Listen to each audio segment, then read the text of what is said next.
Hi, my name is Savannah Langston, and I'll be giving a presentation on the Giving Voice to Values case, the Rite and Inventory Surplus Fraud. Background. Okay, so this is kind of a crazy story if you haven't heard this one. Management was pretending to sell inventory to a fictitious account when in reality it was selling surplus inventory to a real account. And by doing this, they were able to falsify the financial statements saying that they had sold them to this fictitious account, and they were able to get kickbacks from this, which means they were able to recover some inventory amounts that they wanted and kept as basically kickbacks, and they got to keep them, and this is what they found to be the fraud. 29.1 million of fraud was found in this story, and they were only able to recover about 2.9 of it, which had been found in one of the people who was in this case. He had them in a container in his garage, so that's very funny and interesting. What steps must be taken to blow the whistle? In this case, I'm to assume the position of the internal auditor. And this is a little bit different than being an external auditor.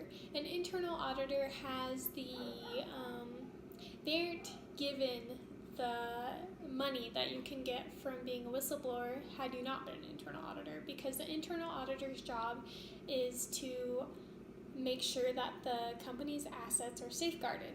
So the steps that must be taken to blow the whistle is you must disclose this to the SEC to make sure that there's no intentional damage and other things like that involved with the case.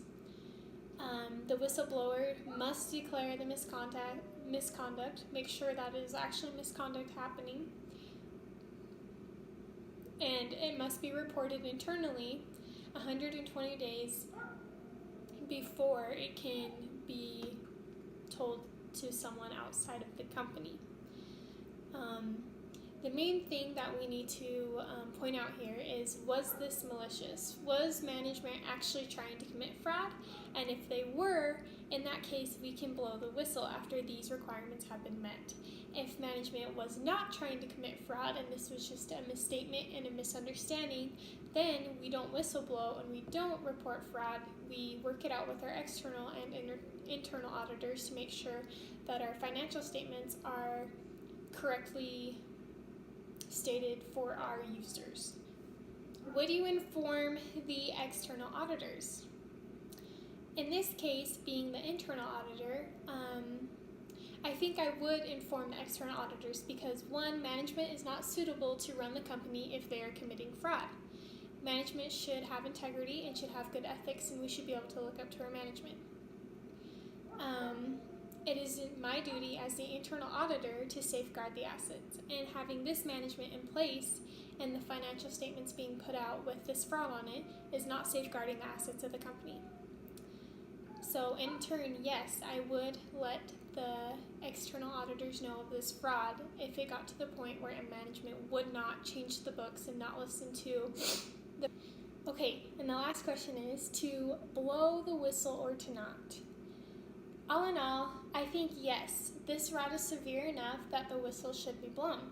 Someone should be told about what is going on with the Rite Aid surplus inventory fraud. Management is not suitable to run this company, and this is obviously a malicious fraud that is happening. Falsifying financials is also a huge fraud and is against the law, and you can be put in prison for these type of things.